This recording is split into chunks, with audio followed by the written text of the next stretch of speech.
to share some of the load of the roof taking it off the brick wall. Yeah, so that solves one of our problems. Right. For more than 20 years, Norm Abram was the face of the new Yankee Workshop, teaching millions of viewers that great woodworking takes patience, skill, and attention to detail. Then, at the height of the show's success, it suddenly came to an end. Many people assumed the network canceled it, or that something had gone wrong behind the scenes.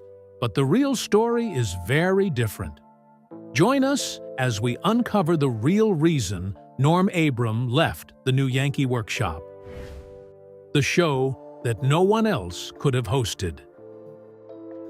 When the new Yankee Workshop first appeared on PBS in 1989, it looked like a simple woodworking show. A man walked into a well-equipped shop, explained a project, and built it from start to finish.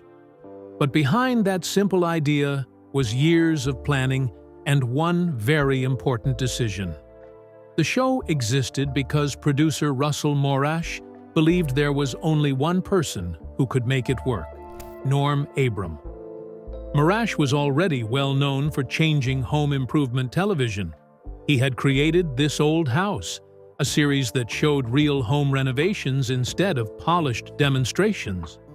Rather than hiring actors, Morash wanted experienced professionals who actually did the work for a living. That decision helped This Old House become one of PBS's biggest successes. While working on that program, Morash noticed something special about Norm Abram. He was clearly an outstanding carpenter, but that alone wasn't enough to build an entire television series around someone. What caught Morash's attention was the way Norm explained his work. He never rushed through a process or assumed viewers already understood complicated woodworking terms. Instead, he broke every task into simple, easy-to-follow steps that anyone could understand. That ability made him different from many skilled craftsmen.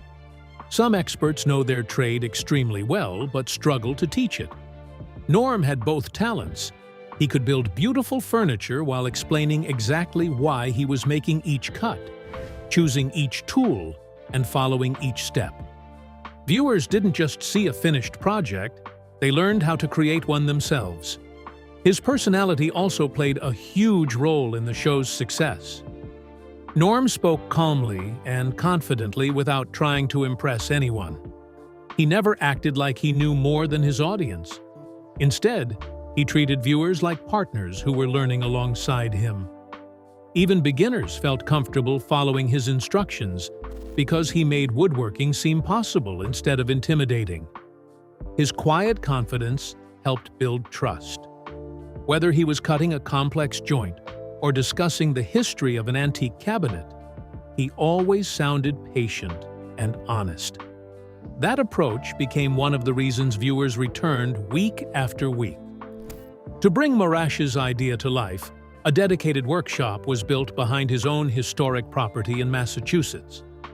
The building measured about 936 square feet and quickly became one of the most recognizable workshops on television. It wasn't designed as a flashy television set. It was built to function as a real woodworking shop. Every machine, workbench, and hand tool served an actual purpose. There were no fake walls hiding cameras or decorative tools hanging just for appearance.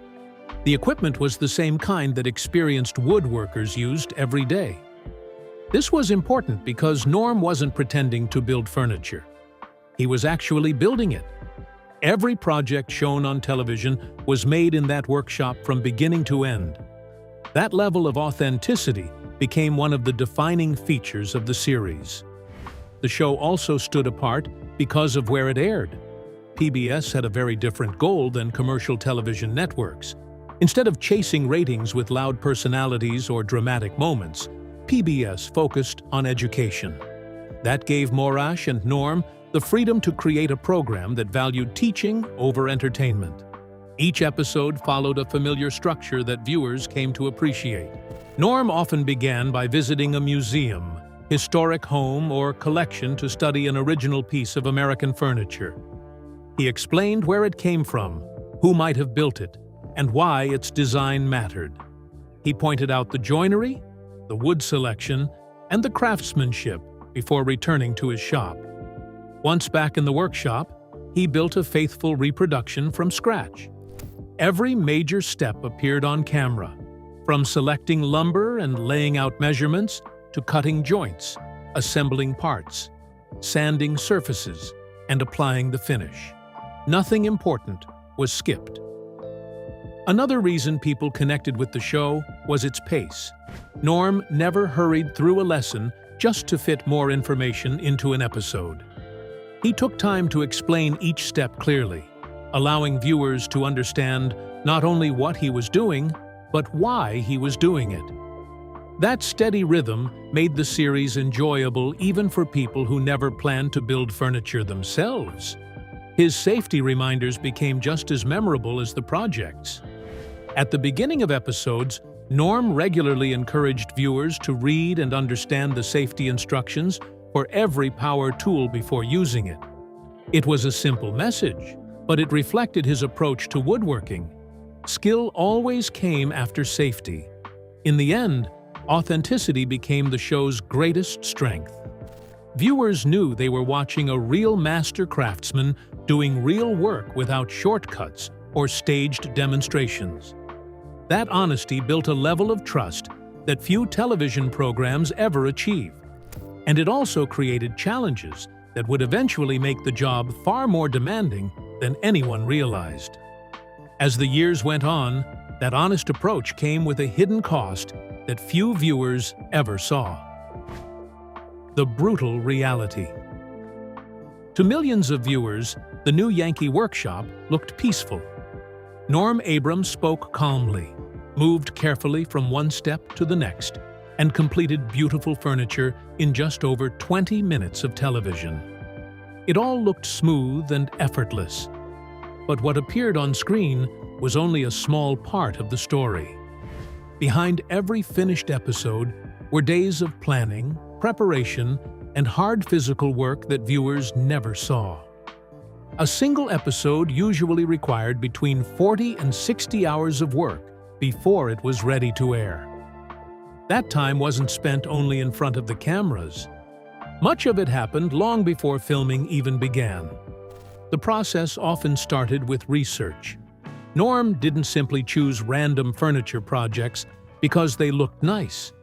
Many episodes were inspired by genuine pieces of traditional American furniture found in museums, historic homes, or private collections. Before he ever picked up a saw, he carefully studied each piece to understand how it had originally been built. He examined the construction methods, proportions, wood choices, and joinery. He also learned about the furniture's history, where it came from, and the craftsmen or furniture styles that influenced its design. That research became an important part of every episode because Norm wanted viewers to understand not only how to build the piece, but also why it was important. After deciding on the project, another challenge began: finding the right wood. Norm didn't settle for whatever lumber happened to be available. If the original furniture was made from cherry, maple, walnut, or white oak, he tried to use the same species whenever possible. He also paid close attention to the size, grain pattern, and overall appearance of each board. Finding suitable lumber could take hours. He often sorted through large stacks of wood to locate boards that matched the original piece as closely as possible. Straight grain, attractive figure, proper thickness, and stable material all mattered because they affected both the strength and appearance of the finished project. Only after the research and material selection were complete could filming finally begin. But building furniture for television was very different from building furniture in a normal workshop. Every project had to be planned around the needs of the camera. A carpenter usually works in whatever order is most efficient, but television doesn't always allow that. Certain steps had to be rearranged so viewers could clearly understand what was happening. Camera operators needed room to capture important details. Lighting crews had to make sure every tool and every cut could be seen clearly. Before many operations, cameras had to be repositioned, lights adjusted, and microphones checked. Even a simple task could require several preparations before Norm actually picked up a tool. At the same time, the woodworking lessons still had to make sense. Norm carefully explained every measurement, every layout line, every joint, and every assembly step without overwhelming beginners. He had to balance accuracy with simplicity. If he moved too quickly, viewers would become confused. If he explained every tiny detail, the episode would become far too long. Finding that balance took experience, planning, and patience. Perhaps the biggest difference between the new Yankee Workshop and many other television programs was what happened when something went wrong. There were no hidden craftsmen waiting behind the cameras to finish difficult work. There were no backup versions of the furniture already completed for close-up shots. Norm personally built every project that appeared on screen. Every cut with the table saw, every mortise cut with a chisel, every dovetail joint, every glue-up, and every final assembly was done by him. That also meant mistakes couldn't simply disappear. Woodworking isn't perfect. Even experienced craftsmen occasionally make errors. A board can be cut too short. A joint may fit tighter than expected. Wood can move or behave differently than planned. When those situations happened, Norm had to solve the problem himself. Instead of stopping production and handing the project to someone else, he relied on decades of experience to make corrections while keeping the project moving forward. That pressure existed on every episode because deadlines still had to be met. Unlike scripted television, there was no pretending. The furniture either fit together correctly or it didn't. The finished project had to meet Norm's own high standards before the cameras stopped rolling. This commitment to authenticity became one of the biggest reasons the show earned so much respect. Many DIY television programs focus mainly on entertainment. Some skip difficult steps, use pre-built parts, or speed through complicated techniques so projects appear easier than they really are. The new Yankee Workshop took the opposite approach. Viewers watched genuine craftsmanship from beginning to end. Nothing important was hidden simply because it required extra effort. Experienced woodworkers noticed this immediately.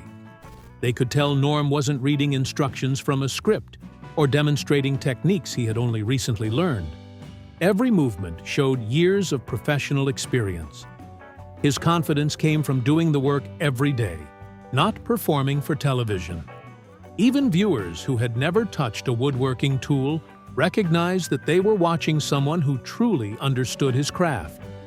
They may not have known the names of every joint or every machine, but they could see the care, precision, and honesty in every project. That honesty made the new Yankee Workshop unlike almost anything else on television, but it also meant every episode demanded far more from Norm than most people ever realized. As the years passed, the workload only grew heavier, and soon Norm was balancing far more than just one television show. 2 full-time television careers. One of the biggest reasons people misunderstand why Norm Abram left the new Yankee Workshop is because they only think about that one show. What often gets overlooked is that he wasn't juggling a single television career. For much of the show's run, Norm was working on 2 major PBS programs at the same time. Each one had its own filming schedule, deadlines, and expectations. Together, they created a workload that very few people could have maintained for as long as he did. While the new Yankee Workshop aired every season with carefully planned woodworking projects, Norm also remained a central figure on This Old House. That show involved real home renovation projects, job site visits, planning sessions, and filming at different locations. It wasn't something he did occasionally. It was a regular part of his professional life. Managing both productions meant switching constantly between 2 very different environments. Some days he was working inside the familiar workshop building furniture piece by piece. Other days, he was on construction sites, helping restore or renovate homes alongside the rest of the This Old House team. Although both shows centered on carpentry, the work was not the same. On This Old House, Norm was an important member of a larger group. The program featured several experts, each bringing their own knowledge to a project. Responsibilities were shared among carpenters, contractors, plumbers, electricians, landscape professionals, and other specialists. Norm's woodworking skills were essential, but he wasn't carrying the entire production by himself. The new Yankee Workshop was completely different. There, everything revolved around him. He wasn't just the host introducing each episode. He was also the designer choosing projects, the craftsman building every piece, the teacher explaining every technique, and the person responsible for making sure viewers understood each lesson. If Norm wasn't there, there was no show. Every episode depended on his ability to perform every step correctly while explaining it clearly enough for millions of viewers to follow. That level of responsibility is something few television hosts experience. It also meant there was very little room for error. Unlike many television presenters, Norm couldn't simply read from a script while someone else handled the difficult work behind the scenes. The woodworking itself was the program. Every successful project depended on his skill, concentration, and physical effort. Then there were the demands of the workshop itself. Although viewers saw a clean, organized space filled with professional equipment, it was still a real woodworking shop. The floor was solid concrete, chosen because it was practical and durable for heavy machinery. But concrete is unforgiving when someone stands on it for long periods. Filming days often lasted between 8 and 12 hours. During much of that time, Norm remained on his feet. He walked between machines, stood at the workbench, measured lumber, assembled projects, adjusted equipment, and repeated countless woodworking tasks without much opportunity to rest.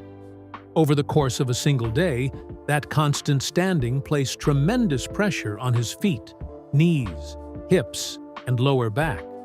The work itself added even more strain. Large hardwood boards had to be lifted, moved, and positioned safely on saws and workbenches. Finished assemblies often became heavy and awkward to handle. Every project required repeated cutting, planing, routing, sanding, drilling, chiseling, fitting joints together, applying glue, clamping parts, and completing final assembly. These weren't occasional movements. They happened hour after hour, week after week, year after year. Each task may have seemed ordinary on its own, but together they created an enormous physical workload. Woodworking demands precision, which often means holding the body in the same position for long periods while focusing on small details. That places steady stress on muscles and joints, especially when repeated over decades. Norm rarely showed any sign of discomfort. Viewers saw someone who appeared relaxed and fully in control. His voice never sounded rushed. His movements remained steady. He never complained about being tired or hinted at the physical effort involved in producing each episode. That professionalism became one of the reasons audiences admired him so much. He believed viewers deserved his full attention, not stories about his own challenges. But behind that calm appearance, the years were beginning to add up. By the time the new Yankee Workshop had been on the air for more than 2 decades, the physical effects of repetitive craftsmanship were becoming impossible to ignore. 21 years of standing on concrete floors, lifting heavy lumber, and performing thousands upon thousands of precise woodworking operations had slowly taken a toll on his body. It wasn't caused by one accident or one difficult project. It was the result of doing demanding physical work at an exceptionally high level every week for more than 20 years. Soon, though, the physical strain became too serious to ignore, forcing Norm to face a decision he had avoided for years. health problems. By the late 2000s, Norm Abram had spent more than 2 decades filming the new Yankee Workshop while continuing his work on this old house. He was approaching his 60th birthday, and although his skills remained as sharp as ever, his body had been absorbing the effects of years of physically demanding work. Unlike injuries caused by a single accident, Norm's health problems developed slowly. They were the result of repeating the same movements thousands of times over many years. Every project required lifting heavy lumber, pushing large boards through machines, bending over workbenches, sanding surfaces for long periods, and carefully fitting joints together. Each task placed stress on different parts of the body, and that stress built up little by little. By this point, chronic joint pain had become part of everyday life. Woodworking demands accuracy, and accuracy often means holding the same position for extended periods. Hours spent leaning over a bench, kneeling to assemble furniture, or carefully guiding tools through hardwood can place constant pressure on the shoulders, elbows, wrists, hips, and knees. After decades of doing this almost every day, the effects become difficult to avoid. Norm also dealt with persistent back problems. Handling rough lumber is physically demanding even before the woodworking begins. Hardwood boards are heavy, and many projects required moving large pieces from storage to machines, then to the workbench, and finally into assembly. Add in years of bending, twisting, lifting, and standing, and it becomes clear why his back was under constant strain. None of these issues appeared overnight.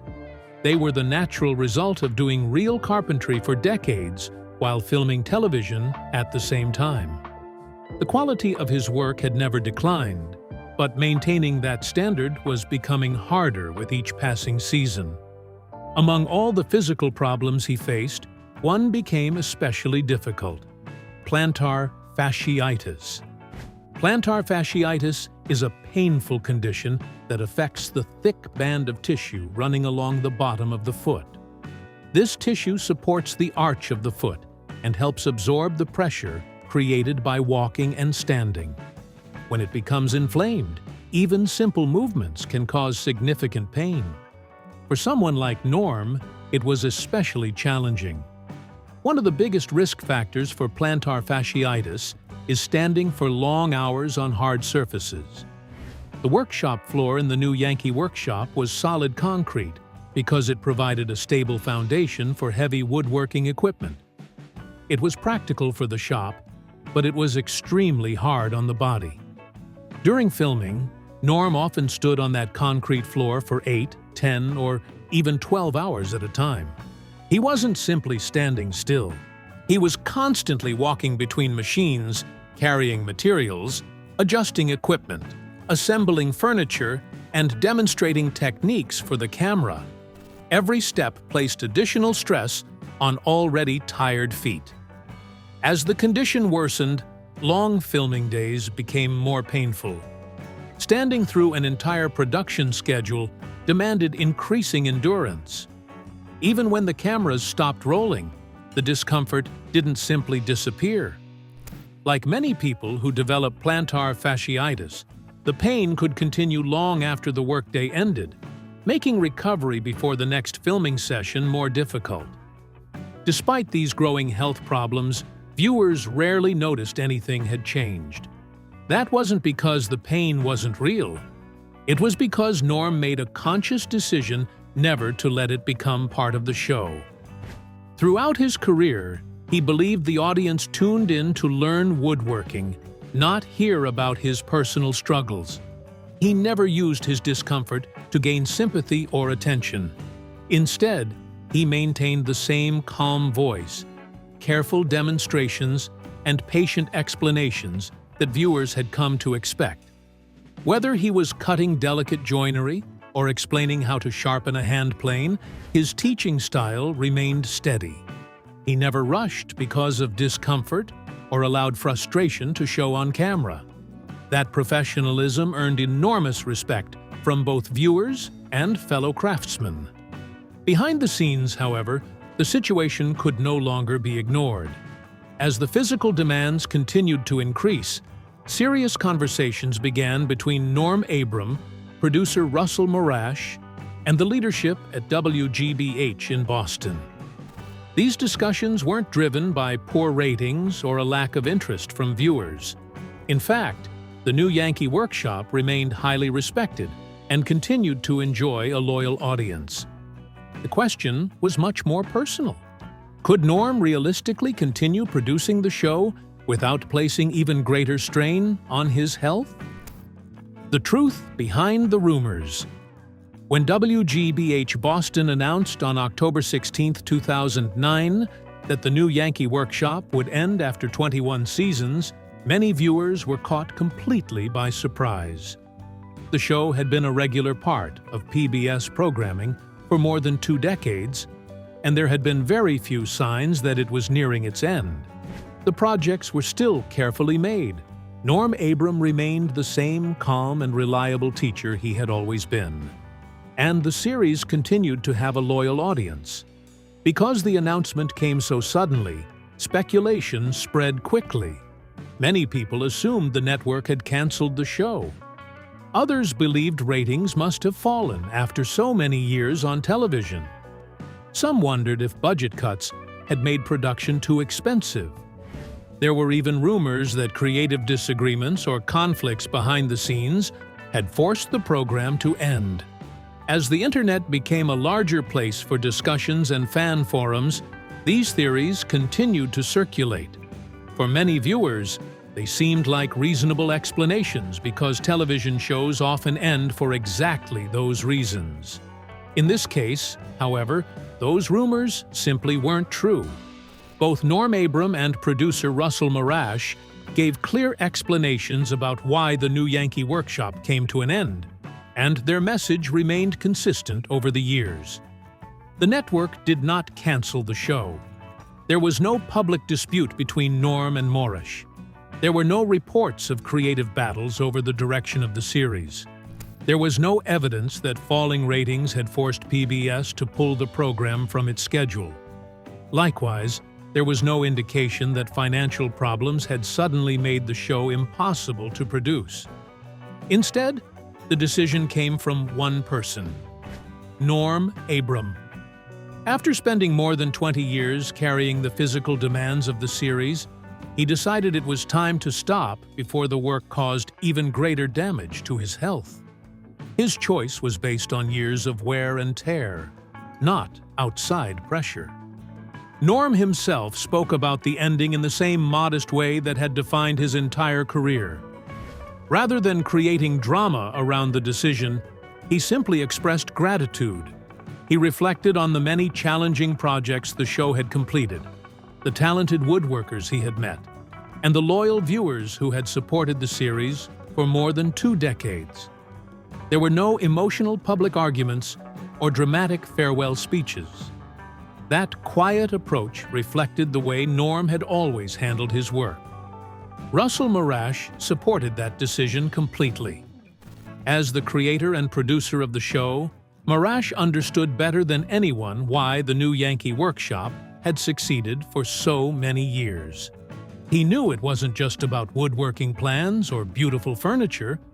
It was about the person standing at the workbench. Morash explained that the show simply could not continue without Norm Abram. Instead of searching for a replacement host or changing the format, everyone involved accepted that the series had reached its natural conclusion. Rather than continuing without its heart and soul, the production ended with the same honesty that had defined every episode. Although the cameras stopped rolling, Norm's story as a woodworker was far from over. What Norm wanted.